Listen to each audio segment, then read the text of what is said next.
Selamat pagi sahabat GPIB dimanapun berada, kembali lagi dalam program Morning Call GPIB. Sebelum kita memulai aktivitas kita hari ini, mari Bapak Ibu kita masuk dalam saat teduh sejenak. Mari sediakan bagian bacaan kita yang pagi hari ini terdapat dalam Amsal pasal 1 ayat 1 hingga ayatnya yang ke-7. Amsal pasal 1 ayat 1 hingga ayatnya yang ke-7. Sebelumnya mari berdoa mohon bimbingan Roh Kudus. Kita berdoa.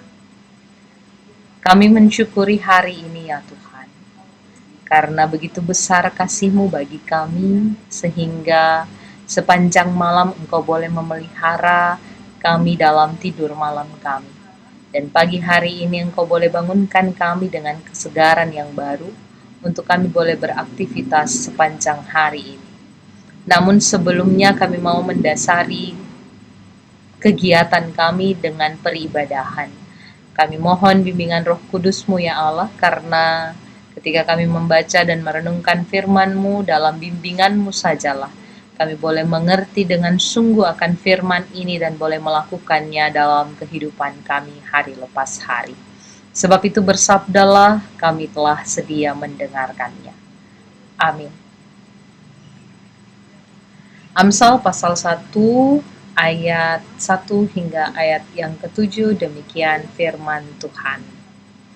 Amsal-amsal Salomo bin Daud, Raja Israel, untuk mengetahui hikmat dan didikan, untuk mengerti kata-kata yang bermakna, untuk menerima didikan yang menjadikan pandai, serta kebenaran, keadilan, dan kejujuran, untuk memberikan kecerdasan kepada orang yang tak berpengalaman, dan pengetahuan serta kebijaksanaan kepada orang muda. Baiklah orang bijak mendengar dan menambah ilmu, dan baiklah orang yang berpengertian memperoleh bahan pertimbangan, untuk mengerti amsal dan ibarat, perkataan dan teka-teki orang bijak. Takut akan Tuhan adalah permulaan pengetahuan, tetapi orang bodoh menghina hikmat dan didikan. Demikian firman Tuhan bagi kita. Sahabat GPIB, sebagaimana yang ditulis dalam awal bagian bacaan kita, di sana dituliskan tentang tujuan dari penulisan kitab ini. Untuk apa kitab Amsal ini ditulis, atau untuk apa ajaran-ajaran ini dikumpulkan. Sepertinya ketika kita membaca bagian ini, maka ada semacam kekhawatiran atau ada semacam perhatian dari para penulis, dari para pengumpul ajaran-ajaran terhadap kehidupan kaum muda, bahkan penerus bangsa, terkait kemampuan mereka untuk tetap mempertahankan kejayaan bangsa Israel pada waktu itu. Kaum cendekiawan, kaum intelektual Israel berpikir bahwa salah satu cara untuk mempertahankan kejayaan kerajaan Israel ataupun peradaban Israel adalah dengan melalui pendidikan. Kaum terpelajar menghendaki supaya masyarakat, khususnya orang muda pada waktu itu, mengetahui hikmat, bahkan didikan, mengerti kata-kata bermakna, mereka menjadi pandai, karena itu harus dididik. Khususnya bagi mereka yang tidak berpengalaman, mereka mampu menjadi cerdas, cepat tanggap, dan mendapatkan pengetahuan dan kebijaksanaan. Kalaupun ada yang sudah bijak, dikatakan di ayat 5 bacaan kita, atau berpengalaman, mereka tetap harus menambah ilmu dan harus punya banyak bahan pertimbangan, harus punya sudut pandang yang kaya dalam memahami, dalam menyikapi suatu perkara. Bahasa ngetrennya saat ini harus upgrade. Tetapi di atas semua proses belajar itu, para kaum cendekia Israel sepakat untuk menempatkan sikap takut akan Tuhan di atas segalanya. Artinya, ketika kita membaca bagian ini, Bapak Ibu, penyusun kitab ini seakan-akan benar-benar memikirkan bagaimana ke depan keberadaan bangsa itu. Ketika kita membaca bagian ini, penyusun kitab Amsal ini terlihat serius memikirkan mutu, memikirkan kualitas generasi mudanya. Dengan kata lain, Bapak Ibu, kita diajak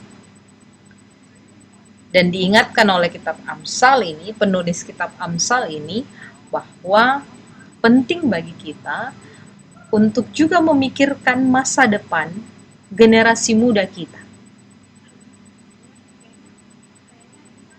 Dengan cara memberi didikan yang baik kepada mereka. Namun, Bapak Ibu, didikan tanpa pengalaman itu sama saja dengan teori. Pengalaman tanpa didikan itu artinya kesia-siaan. Inilah mengapa kitab Amsal banyak sekali memakai pengalaman dalam kehidupan sehari-hari sebagai inspirasi dari pengajarannya. Artinya, pengalaman apa yang kita alami saat ini haruslah merupakan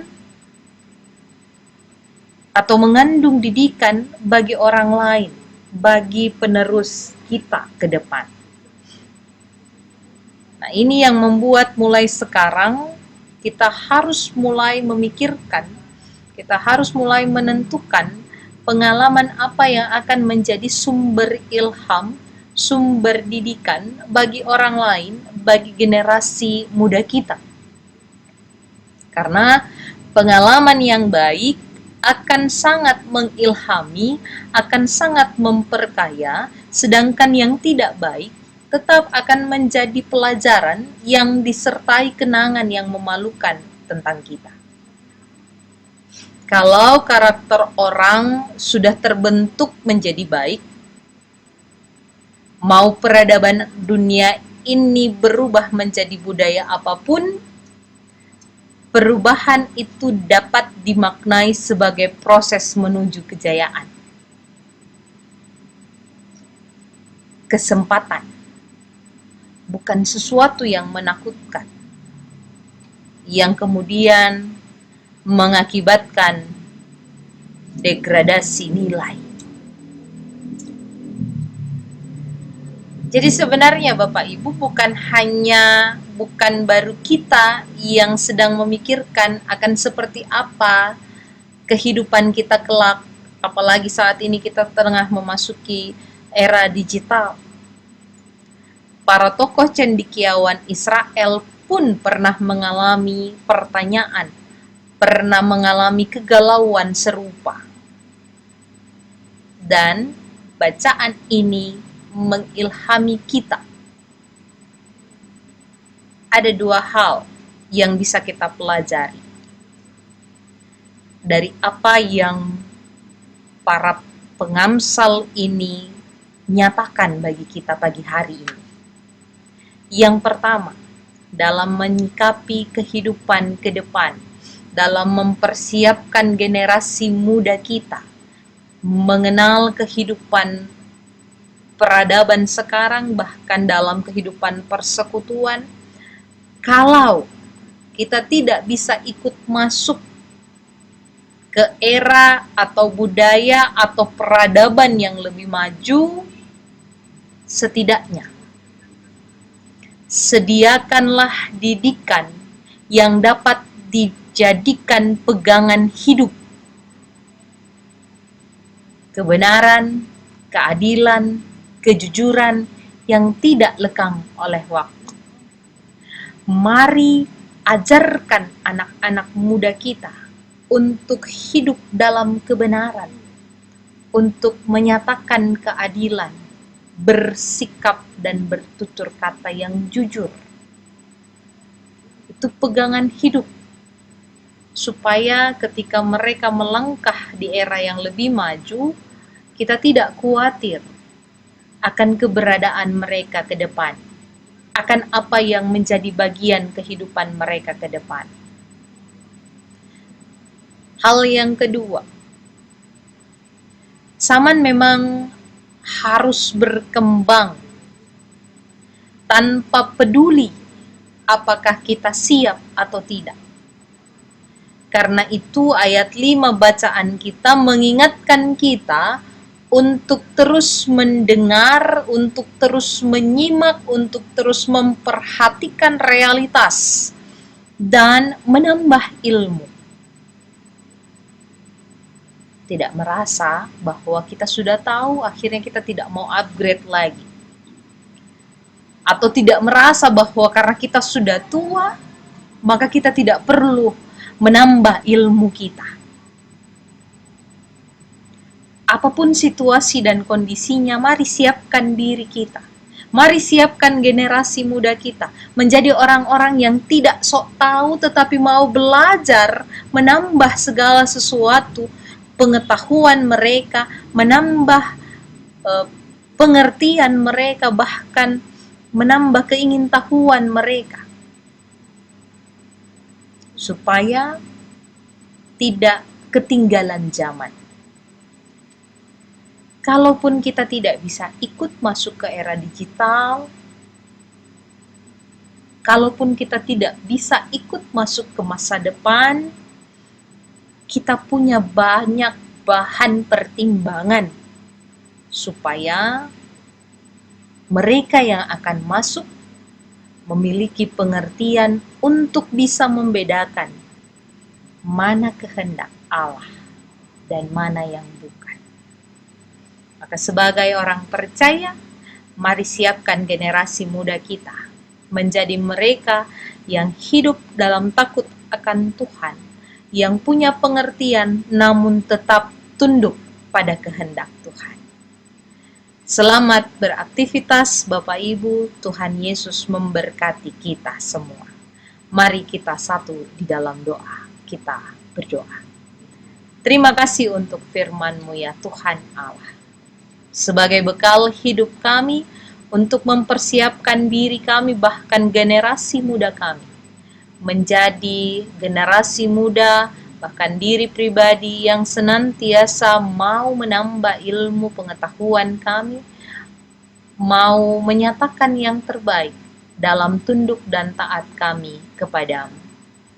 Kami menyerahkan sepanjang hari ini ke dalam tangan pengasihan Tuhan. Tuntun sertai kehidupan kami, agar apa yang kami kerjakan, yang kami lakukan, kami tetap melakukannya dalam kehendak Tuhan. Terima kasih ya Tuhan Allah.